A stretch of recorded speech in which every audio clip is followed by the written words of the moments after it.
Bonjour, alors dans cette vidéo, on va parler d'ondes stationnaires. Donc onde stationnaire, ça fait un petit peu oxymore, puisque une onde, dans notre esprit, c'est quelque chose qui va se déplacer d'une source vers des récepteurs, et souvent vite, alors que stationnaire, ça fait penser à quelque chose qui ne bouge pas, qui est à l'arrêt. Eh bien, on va voir qu'en fait, la notion d'onde stationnaire a un sens, mais avant de les décrire, il va falloir voir comment on fait pour créer des ondes stationnaires.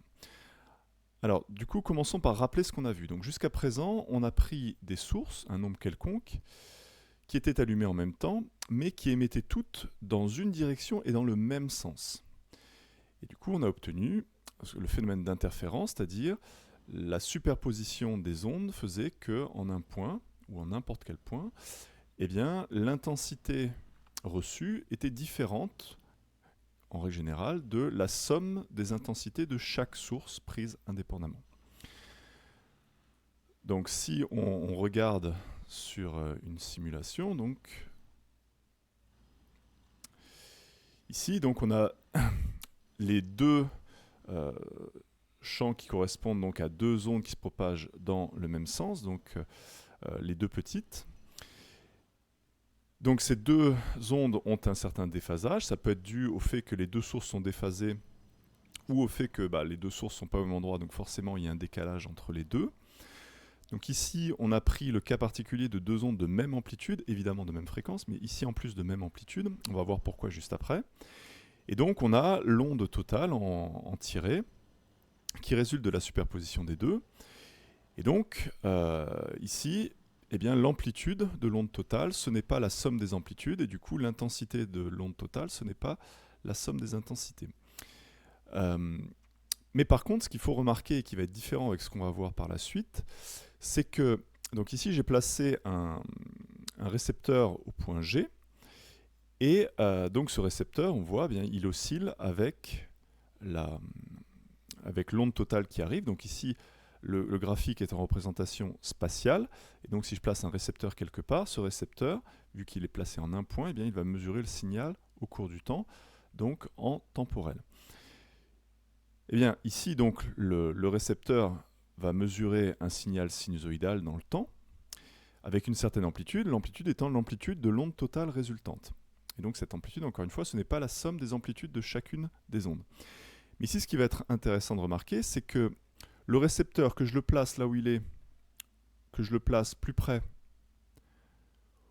ou que je le place plus loin, eh bien, le signal temporel va être déphasé selon l'endroit où est le récepteur, mais néanmoins, le signal aura notamment la même amplitude.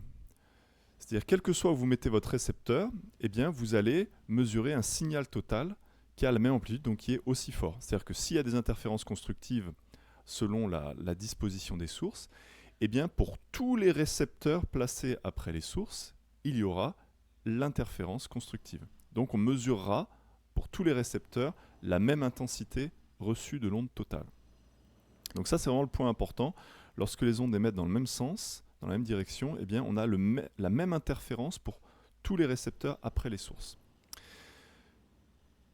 Du coup, maintenant, ce qu'on va faire, c'est qu'on va essayer de faire aller les ondes en sens opposé. Donc physiquement, ça veut dire qu'on prend deux sources et on les met l'une en face de l'autre. Et on va regarder ce qui se passe entre les deux. Donc mathématiquement, on a déjà vu, eh bien, ça se traduit par un changement simplement du signe entre, entre le terme spatial et le terme temporel dans la fonction sinusoïdale. Donc ici, on a oméga t là, dans le cosinus, et donc pour la deuxième onde, je vais faire oméga t plus kx. Hop, voilà, je refais défiler le temps et on va voir ce que ça donne. Voilà, donc là, les deux ondes individuelles se propagent en sens opposé. Et puis on voit que l'onde totale eh bien, ne se déplace plus. Donc c'est pour ça qu'on obtient quelque chose de stationnaire. Et alors vu que ce quelque chose provient d'onde, eh bien on va appeler ça une onde stationnaire, même si ça ne se déplace plus. Alors donc, on a quelque chose qui vibre sur place. Et donc, ce qui est fondamental ici par rapport à la situation précédente, c'est que, eh bien, selon où vous placez votre récepteur, donc par exemple là où je le place, là, le point G1, là, il va mesurer un signal, toujours sinusoïdal dans le temps, mais qui va avoir une grande amplitude. G1, il fait des grands mouvements, donc le signal temporel va être très important. Alors que si je l'avais placé un petit peu à gauche, par exemple ici, bien regardez, le récepteur G1, il va subir une toute petite onde. Ça va être toujours sinusoïdal, à la même fréquence, mais cette fois-ci, l'amplitude va être bien plus faible. Et il y a même carrément des points, alors j'arrive pas à m'y mettre exactement, mais on voit bien des points où carrément, eh bien, l'amplitude est nulle. Donc en certains points, il n'y a plus aucune oscillation lorsque deux ondes en sens opposé de même amplitude se rencontrent. Et bien ça, donc, c'est la caractéristique d'onde stationnaire. Elle ne se déplace pas et vous avez des endroits où vous avez une forte amplitude et d'autres endroits où vous avez une amplitude tellement faible qu'elle est nulle. Et donc, on a l'impression que en fait, l'onde stationnaire va vibrer entre ces points où l'amplitude est nulle, qu'on va appeler les nœuds. Alors, essayons d'expliquer tout ça avec les outils qu'on a déjà développés dans le cours.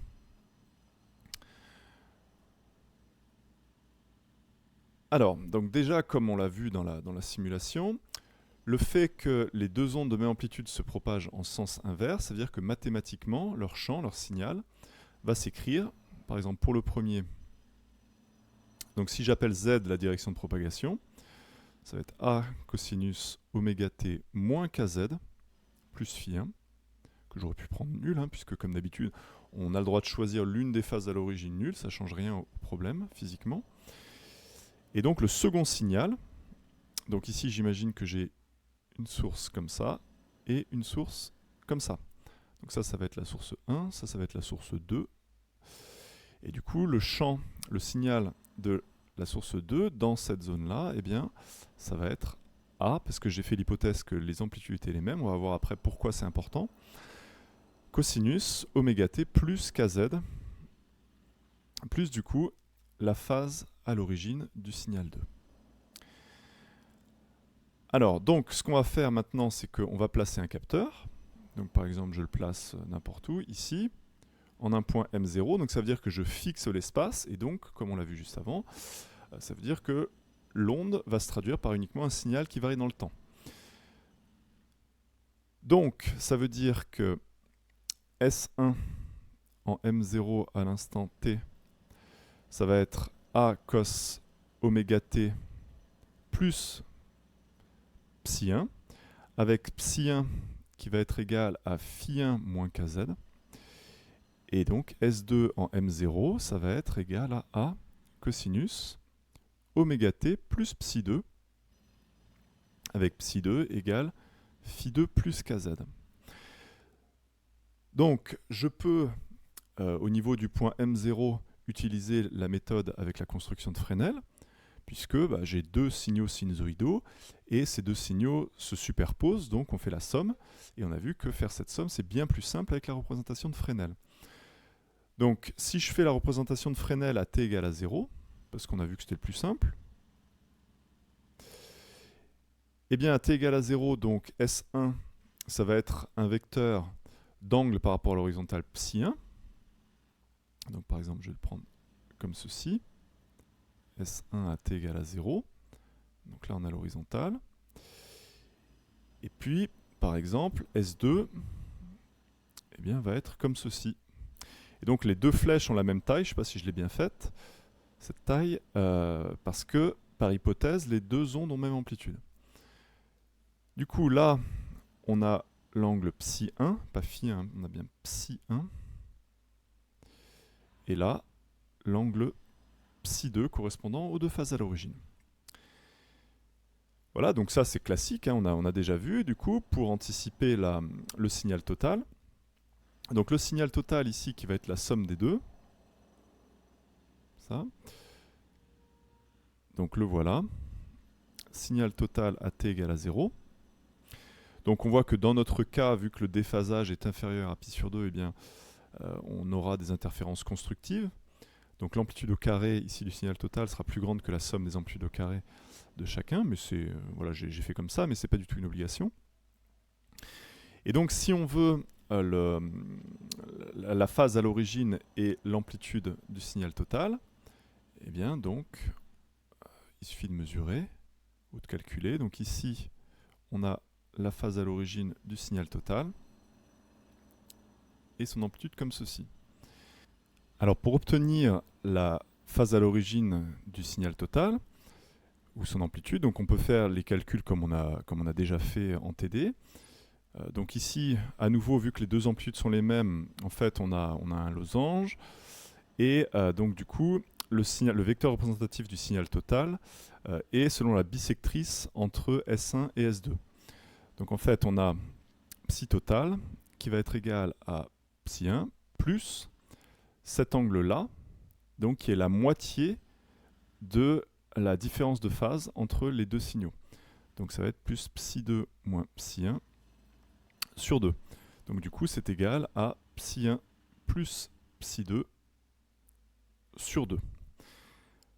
Alors, ce qui est très intéressant ici, c'est que donc ce qui va compter pour le signal total, c'est pas tant sa phase à l'origine totale, c'est surtout est-ce que le déphasage entre les deux est de telle sorte que l'interférence soit constructive, très constructive, ou destructive, ou carrément annihilante, quoi. Je ne sais pas si ça se dit. Donc ce qui va compter, c'est surtout psi2 moins psi1. Donc quand vous faites psi2 moins psi1, eh bien, ça donne, en remplaçant phi2 plus kz moins phi1 moins kz. Alors l'erreur à ne pas faire, c'est oublier que moins par moins, ça fait plus. Parce que du coup, le résultat qui nous intéresse, c'est que le déphasage entre les deux ondes, c'est 2kz plus phi2 moins phi1. Et donc, ce terme-là est le même quel que soit le récepteur, quel que soit là où je place mon point M0. Ah oui, d'ailleurs, pardon, ici, c'est pas Z, c'est Z0. Excusez-moi, vous l'avez peut-être déjà remarqué. Voilà, et du coup, on voit par contre que dans le déphasage des deux ondes, donc qui va entre guillemets commander le type d'interférence, eh bien, il y a une dépendance avec la position du point M0. Donc le déphasage entre les deux signaux correspondant aux deux ondes qui vont en sens inverse, eh bien, est une fonction de Z. Donc c'est pour ça que les différents points ne vont pas avoir la même amplitude comme on a vu en introduction avec la simulation. Eh bien c'est parce que les différents points ne vont pas subir le même type d'interférence. Alors vérifions-le justement avec la simulation. Hop. Donc j'ai fait apparaître les représentations de Fresnel de chaque signal et du signal total. Donc on a à nouveau des vecteurs de Fresnel qui tournent dans le même sens. Donc là, rien qui change. Mais par contre, si je déplace le récepteur, eh bien regardez ce qui se passe. Eh bien, ça change bien le déphasage entre les deux ondes. Donc ça change énormément eh bien, l'amplitude du signal total. On voit que si je place le récepteur à peu près ici, il est où on ne le voit plus? Attendez, je ne le vois plus ici, il est là. Donc, on a une oscillation très importante, et effectivement, on le voit bien avec Fresnel, on voit que le vecteur représentatif du signal total est très grand. Pourquoi? Parce que du coup, le déphasage entre les deux signaux eh bien, est très très faible, quasiment nul. Donc c'est là où, si vous placez un récepteur, eh bien, vous aurez un signal très important. Alors que si vous mettez le récepteur à un endroit comme ça, là on voit que le déphasage entre les deux signaux, il est quasiment de pi. Donc quand on fait la somme des deux, eh bien, le signal total est quasiment nul. Voilà, donc on voit que eh bien, régulièrement, vous avez en changeant donc la position du récepteur, eh bien, vous avez un déphasage entre les deux signaux qui va être proche de 0 ou de 2pi ou de 4pi, etc. Donc là, vous aurez un signal important. Et régulièrement, eh bien, le déphasage sera égal à pi modulo de pi. Et du coup, là, vous aurez un signal nul. Donc voilà pourquoi, eh bien, lorsqu'il y a deux ondes qui vont en sens opposé de même amplitude, eh bien, il y a des endroits où vous avez un signal très important et des endroits où vous avez un signal toujours nul. C'est parce que donc, le déphasage dépend de la position du récepteur. Alors donc ça, il suffit maintenant de l'écrire.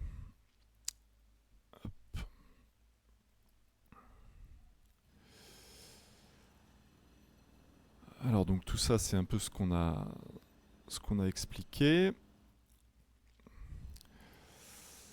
Donc étudions justement maintenant la position des nœuds. Donc les nœuds, on l'a dit, ce sont les endroits où eh bien, le signal vaut tout le temps 0. Donc c'est un nœud, hein, c'est-à-dire que si vous avez un nœud quelque part, eh bien, ça ne va pas pouvoir se déplacer. Donc voilà pourquoi on appelle ça un nœud. Donc on l'a dit avec Fresnel, les nœuds seront aux endroits où le déphasage sera égal à pi modulo de pi. Pourquoi? Pour que les deux signaux en Fresnel, eh bien, il y en ait un qui soit comme ça et l'autre qui soit comme ça, pour que leur somme fasse bien 0.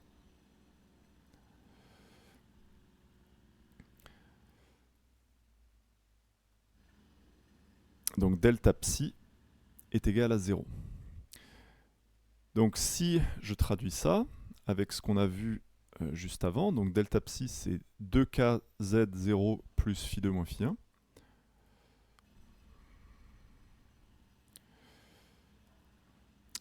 Donc 2kz0 plus phi2 moins phi1 est égal à 0.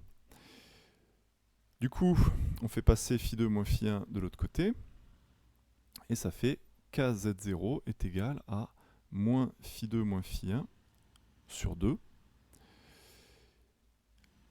Alors, pardon, n'importe quoi, excusez-moi. Donc c'est pas 0,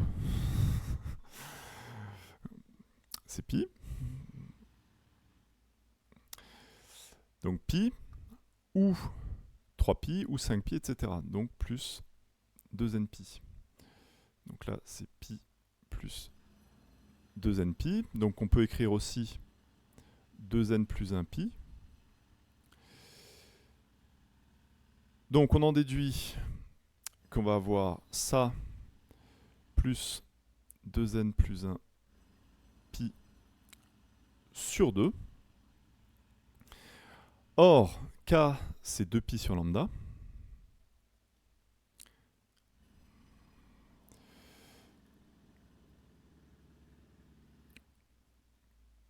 Voilà. Donc on en déduit eh bien, les différentes positions des récepteurs là où le signal sera tout le temps nul. Donc ça fait Z0 est égal à moins phi2 moins phi1 sur 4pi fois lambda plus eh bien, n plus 1 demi de lambda sur 2. Donc ça, c'est pour avoir la position des nœuds. Donc on voit que cette position dépend du déphasage entre les deux ondes. Ah pardon, j'ai oublié la parenthèse, décidément. Bon, mais ce terme-là, de toute façon, il ne varie pas. Il est constant à partir du moment où vous avez allumé les deux sources. Et puis ensuite, donc, vous avez un nombre quelconque de nœuds, tant que vous êtes entre les deux sources, avec ici, donc, n, un entier relatif, donc 1, 2, 3, 0, moins 1, etc. Donc ça vous donne plein de positions possibles pour les nœuds. Du coup, on peut en déduire également la distance entre deux nœuds en faisant z0n plus 1 moins z0n. Donc vous pourrez le faire. Du coup, ce terme-là s'en va puisqu'il est dans chacune des positions des nœuds. Et puis ensuite, du coup, le 1,5 va aussi s'en aller. Il va y avoir n plus 1 moins n, donc il va rester juste 1 lambda sur 2. Donc la distance entre deux nœuds, c'est lambda sur 2. Alors on peut faire la même chose pour les ventres. Donc ce qu'on appelle les ventres, c'est là où l'interférence des des deux ondes est constructive au maximum. Et donc pour trouver la position de ces ventres, eh bien, il suffit d'utiliser avec Fresnel. Donc là on a S2, S1 qui sont superposés l'un à l'autre, de telle sorte que le signal total soit le plus grand possible. Donc cette fois-ci on a delta psi égale 0, ou 2pi ou 4pi, etc. Donc plus 2npi, donc égale 2npi. Ce qui fait donc 2k z0 des ventres plus phi2 moins phi1, c'est ça, donc égale 2npi. Donc on refait exactement le même raisonnement et on arrive à la position des ventres. Donc faites-le pour vous entraîner. Donc en fait la seule différence c'est qu'il n'y a pas le pi là, donc il ne va pas y avoir le 1,5 dans la parenthèse. Donc ça va être égal à moins phi2 moins phi1 lambda sur 4pi, voilà, plus n lambda sur 2. Donc ça veut dire que par rapport au nœud, vous voyez, il n'y a pas le plus 1,5 avec le lambda sur 2, là, qui est là. Donc ça veut dire qu'en fait, les ventres vont être décalés de lambda sur 4 par rapport au nœud. Donc s'ils sont décalés de lambda sur 4 alors que la distance entre deux nœuds c'est lambda sur 2, donc si là j'ai deux nœuds, ça veut dire qu'au centre, j'aurai à chaque fois un ventre. Et c'est bien ce qu'on a obtenu ici. Vous avez les ventres qui sont au milieu des nœuds. Du coup, si on calcule, on a également la distance entre deux ventres qui vaut eh bien, lambda sur 2. Voilà. Donc pour conclure sur les ondes stationnaires, eh bien, lorsque deux ondes de même direction mais de sens opposé avec la même amplitude se rencontrent, eh bien, on n'a pas des interférences constructives ou des interférences destructives. On a en certains points des interférences constructives, en d'autres points des interférences destructives. Là où les interférences sont constructives, on a une amplitude qui est 2 fois plus grande. Donc ça c'est normal, c'est parfaitement constructif. Donc c'est là où l'onde résultante va avoir la plus grande amplitude, ce qu'on appelle les ventres. Et là où le déphasage vaut pi, eh bien on a donc des interférences destructives et on a un signal qui est tout le temps nul.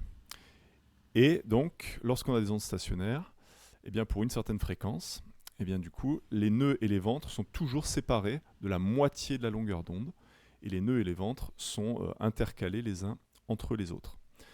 Alors juste vite fait, si on n'a pas la même amplitude pour les deux ondes, qu'est-ce que ça donne?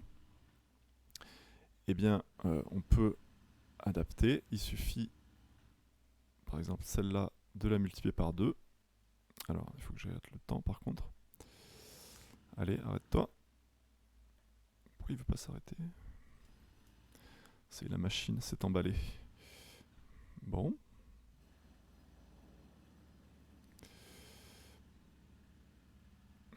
Ok, le temps ne veut pas s'arrêter. Si, c'est bon. Désolé. Donc, par exemple, je vais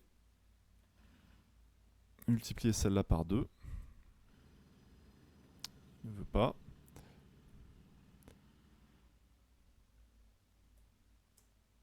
Bon, ok. Je ne sais pas pourquoi il ne veut pas. Si, c'est bon. Voilà, donc j'en ai multiplié une par 2. Je vais relancer le temps. Alors oui, pardon, faut pas regarder Fresnel. J'ai pas... je n'ai pas... Pourquoi il m'a fait ça? En fait, il m'a fait n'importe quoi. Bon, mon GeoGebra a complètement bugué. Alors, je vais faire à la main. Voilà, donc si vous regardez l'onde totale, eh bien regardez, on a l'impression qu'elle se déplace par à-coups. Et en plus, elle se déplace ici vers la gauche. Alors pourquoi? Eh bien c'est parce que du coup, vu que les ondes n'ont pas la même amplitude, eh bien elles ne vont jamais pouvoir se compenser parfaitement. Et du coup, on va avoir une onde totale qui va être un mix entre ondes stationnaires et ondes progressives. Et du coup, vu qu'ici c'est l'onde qui va dans ce sens-là, qui a la plus grande amplitude, et bien l'onde totale, globalement, va aller dans le sens de l'onde avec la plus grande amplitude. Voilà, mais ça, donc c'est pas au programme, donc on va pas continuer. Mais voilà ce qui se passe. Et donc du coup, quand on a ça, quand on a un mix entre ondes stationnaires et ondes progressives, on définit ce qu'on appelle le TOS. Donc le TOS, c'est le taux d'ondes stationnaires.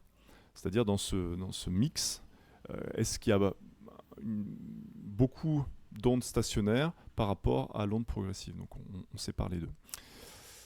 Voilà, donc après, on va étudier les ondes stationnaires dans un cas particulier. C'est lorsque les deux sources correspondent en fait à forcément des nœuds. Alors on va voir ça. Et ça, c'est le principe de quasiment tous les instruments de musique.